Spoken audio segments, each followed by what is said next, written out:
3 times. So, if you haven't gotten it after the 3rd go round, we will still do some Lenormand stuff after the tarot. And the Lenormand stuff will cover all of the mundane aspects of these situations. So like the tarot part is very galaxy brain. It goes into like your motivations and the motivations of the people around you. And these are my 2 center cards. It's a little tricky to have them crossed when I stack multiple cards. So I'm not going to cross them, but you understand.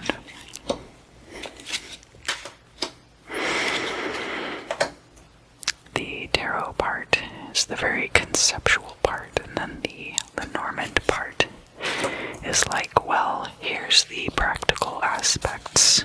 Here's how it relates to your day-to-day existence. You'll have to excuse me, I've been a little short of breath, and my nose is stuffy, and it is because of the wildfires.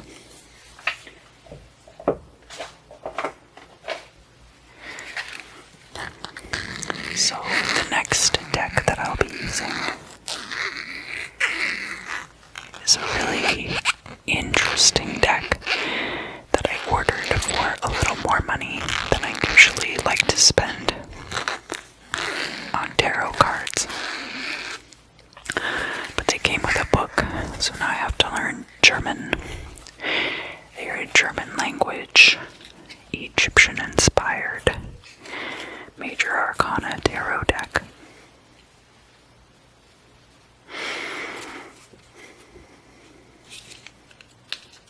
And you'll see the images are very, very cool, and it's all black, white, and gold.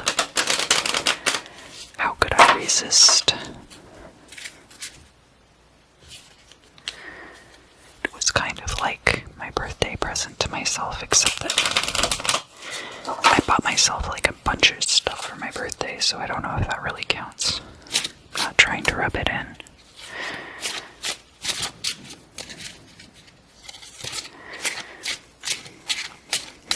I'm definitely not trying to say anything about anyone else's state of affairs right now.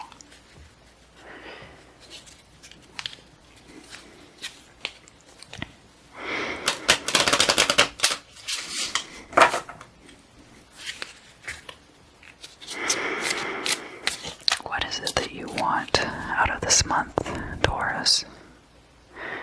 What is it that you're craving right now?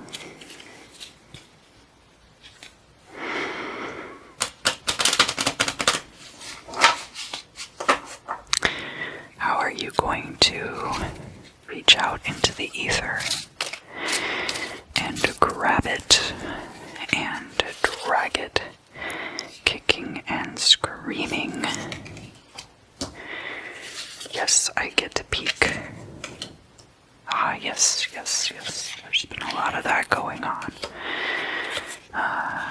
Oh, yeah, okay. Yes. Yeah, it makes sense. Yes.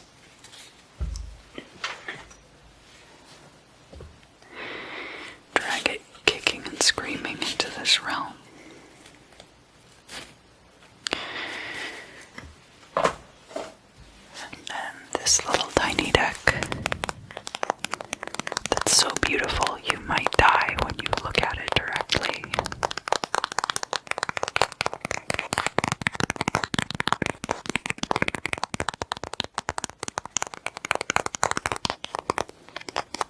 And I bought this deck on Etsy.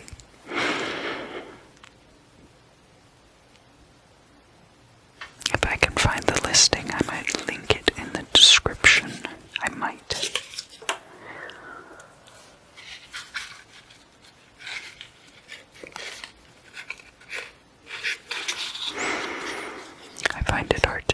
up when my nose is stuffy too, because I think I'm afraid that I might die while I'm asleep.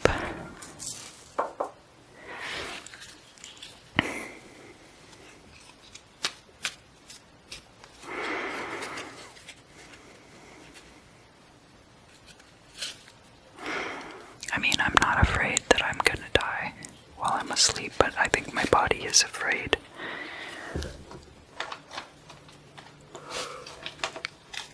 I will die while I'm asleep. Anyway, please excuse any yawning you hear. Just am not getting enough oxygen right now.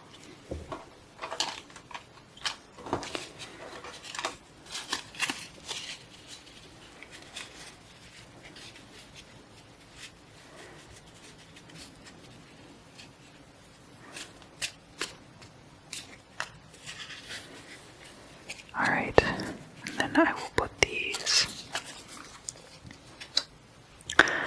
on the very top, like this.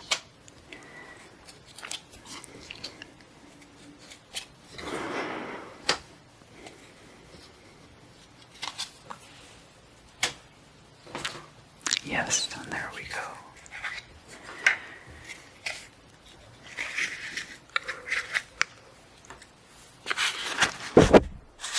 Sorry.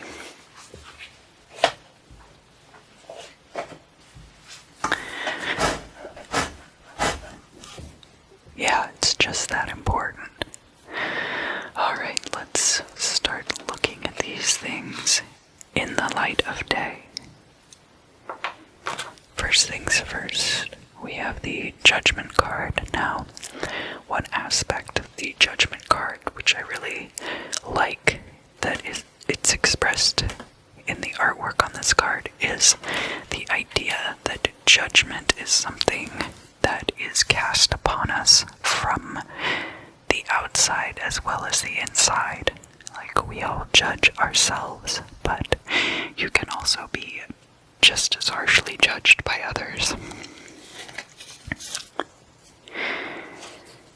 And then the second card that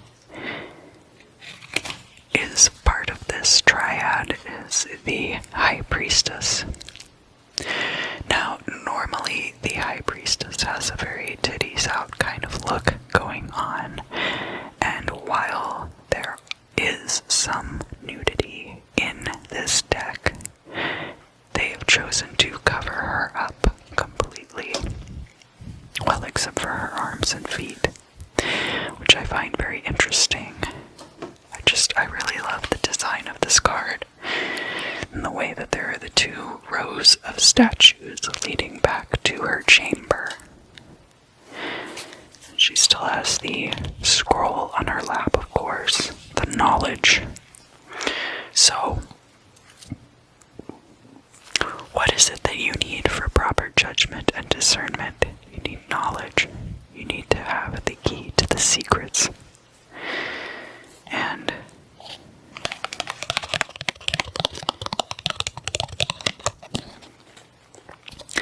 here we also have art. Now, art is what it's called in this deck, but it is also the Temperance card, and there's a lot of balance. The art of moderation, the art of a fine balance. Temperance also has to do with the pouring of liquid between two vessels in a very skilled way. So this is not just about art for the sake of art. This is also about the art of creating and the finesse behind it.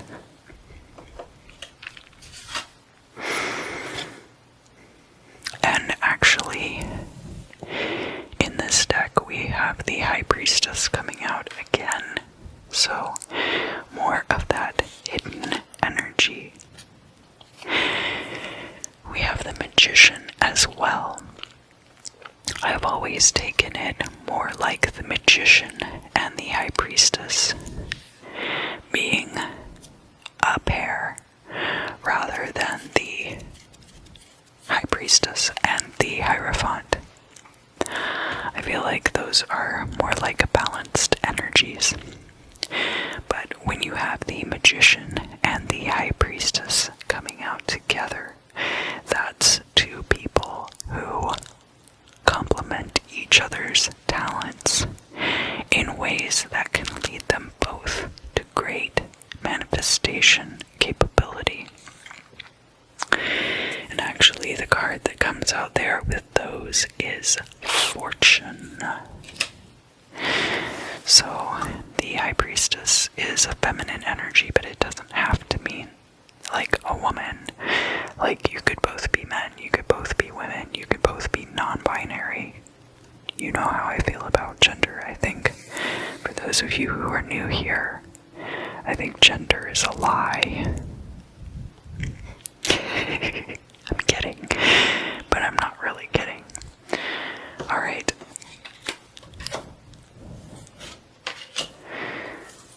Let's look at the past.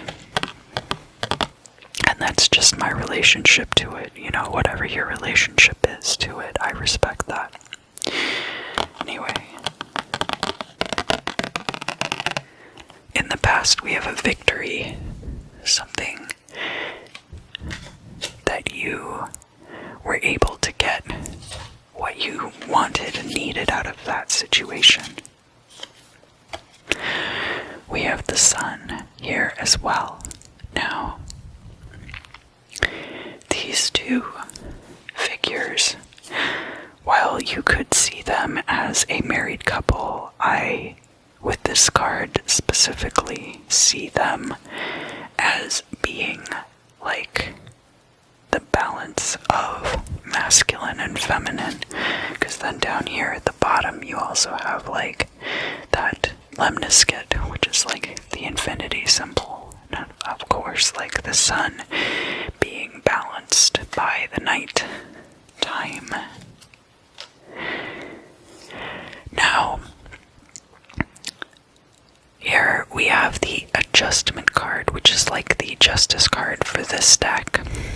And with that card, that tells me that whatever the victory was that you won, it was because of some imbalance in justice. So there was something that needed to be equalized there. Alright, let's look at current affairs. And actually we have the Sun again, so it looks like whatever this happy and well-tempered period of your life is that's currently going on, it started here in the past with this victory, and it's continuing into the present events. And we also have the Moon, which has to do not just with art, but with walking an obscure path. There's a white and a black dog on this card. Now, on some cards, they are depicted as one of the dogs being feral and the other dog being domesticated. And here again, we have the Chariot card. So, there's a lot of this energy from the past that is being carried over right now into the present. And I feel like it's time for you to start walking this narrow path. But it may also have to do with what we have up here, which is art. I think it's also possible that a lot of you are working on artistic projects, and that's what's reflected by that card, the Moon. This is the future.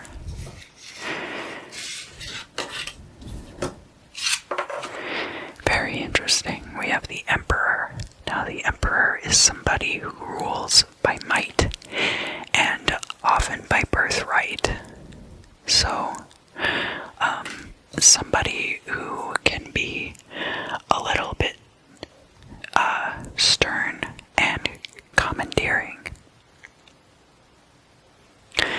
it's not necessarily bad.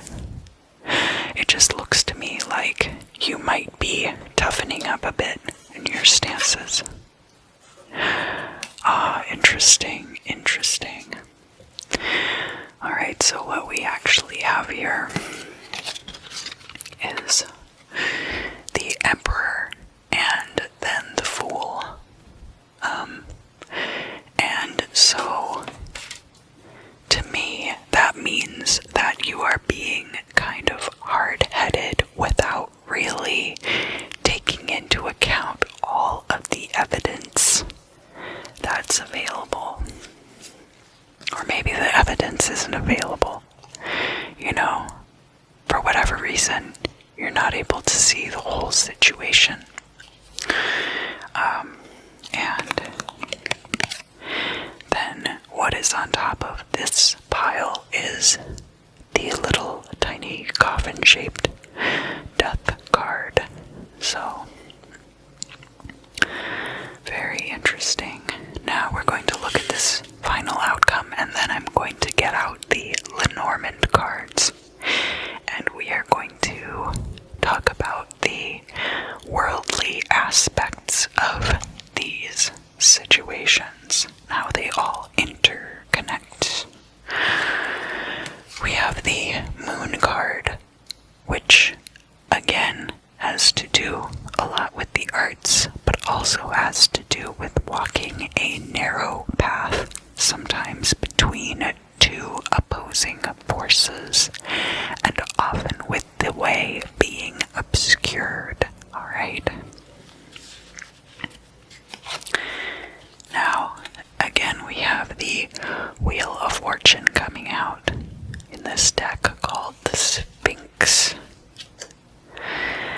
The Sphinx is notorious in Greek mythology for positing riddles that if you don't answer correctly, you will be murdered. But the Egyptian Sphinx, we actually don't know what they called the Sphinx. And there's a tale of the Great Sphinx at Giza. There was the Pharaoh Thutmose, I believe Thutmose III, wandered out into the desert, and just to give you an idea of how old the Sphinx was, by the time he was Pharaoh, it was almost completely covered with sand, and he took shelter underneath the face of this statue, and had a dream that the creature appeared to him and said, "Hey, will you please unbury me?" And so Thutmose III, I believe it was, then made sure to have crews go and dig the Sphinx out of the sand. And there's a stela, like, on the front of the Sphinx, describing this occurrence in commemoration of his prophetic dream. And that's kind of how fate works, right? Like, he just kind of casually was like out in the desert hunting or something like that, he was riding his chariot, and just happened to stay out too long and couldn't make it back. And a sandstorm kicks up, and he has to find shelter, and that's how it happens. Now, we do have the Hierophant coming out in the tiny little deck. And Hierophant is often attributed to the sign of Taurus. This is you protecting your status quo in the face of this narrow path of fortune. You're striving to maintain some kind of dogma, some kind of normalcy. So we'll see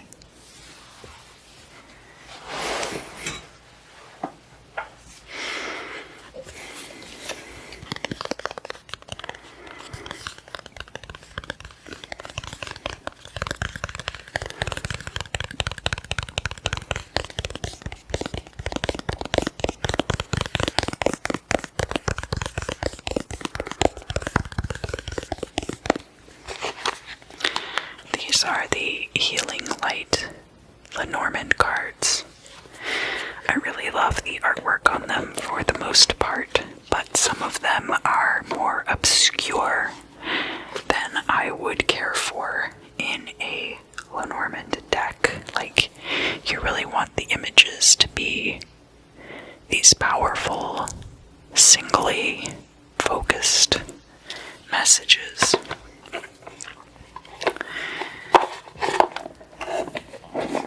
But for the most part it is like that, and I do like that the suits, the playing cards from which the Lenormand originates, that design was worked into the overall graphic.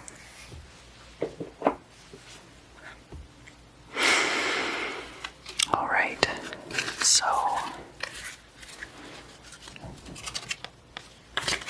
and just a reminder that everyone in this deck is represented by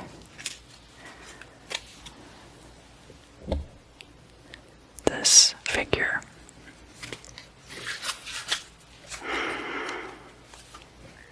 We are all hiding something back there.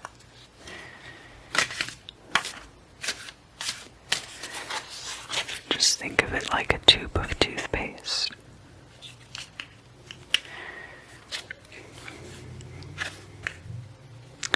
Or are you one of those monsters who squeezes the toothpaste from the middle? No, I mean you think of it like a tube of toothpaste. Literally, like you wrap that part up so that when you squeeze your thoughts out through your mouth, you don't have a hard time getting them out.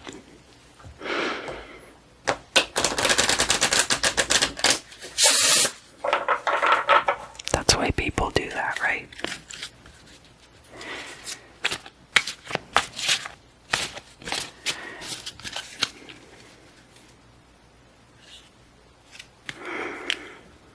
Change my channel title to ASMR Galaxy Brain Tarot.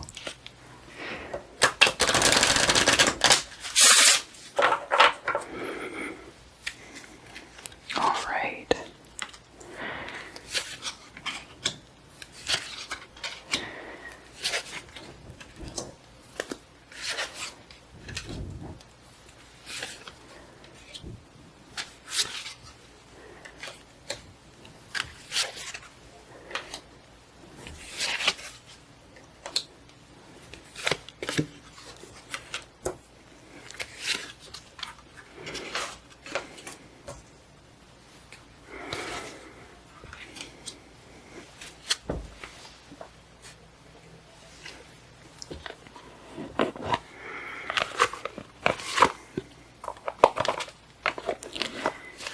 My beautiful spouse has been watching, well, the marathon is over now, but spent the past maybe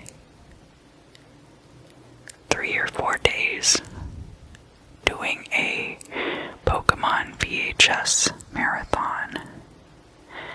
And in my fractured mental state, I keep hearing Ash introduce the episode, and then that music that goes dun da da da dun, and then of course the theme song, and then I'll hear stuff like, "Who's that Pokemon?" just like running through my head. Maybe I should watch Hellraiser or something. Yeah, I'll definitely have to do something like that. Clear out all the cobwebs. I've been brainwashed by the television. Oh my goodness. Alright, so here you have your destiny, your goal or destiny, and here we have the past. And right off the bat, I can see that there was a big scythe coming out together. That is a huge ending. So for that to have been a victory for you, because we had the Chariot and the Sun card here, is really awesome, because it could have gone down much worse.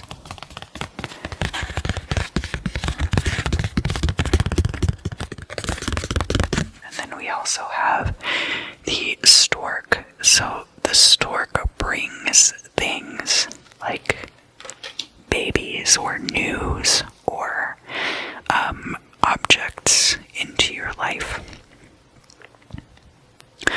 And what that says to me is that this ending, whatever that was, is making it possible for you to reach this goal that you wouldn't have been able to reach it otherwise, or it would have been slightly different.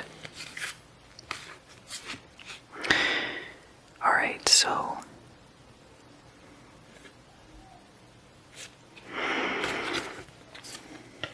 here we have the Tower.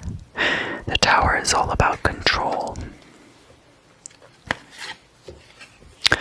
We have the Snake, and the Snake can be someone who is betraying you, or it could be a woman who wears glasses and has dark hair who's also betraying you.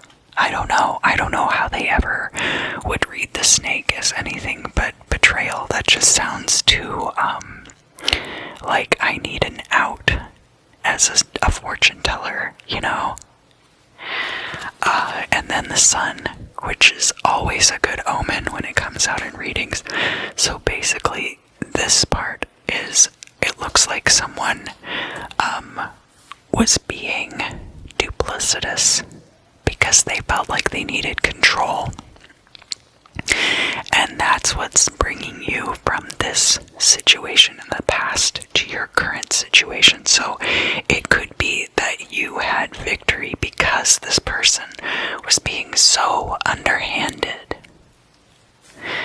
And because they had that need for control, instead of actually being rational about it, they just decided to manipulate their way through whatever it was.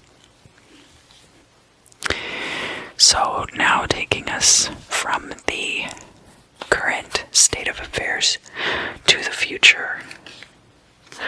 Oh, this is great. Okay, so we have the Crossroads here.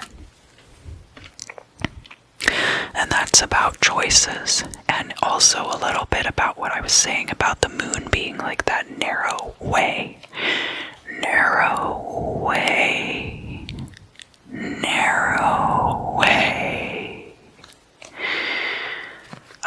And then adding to that, you have the Clover and the Heart, which means luck in love. Alright.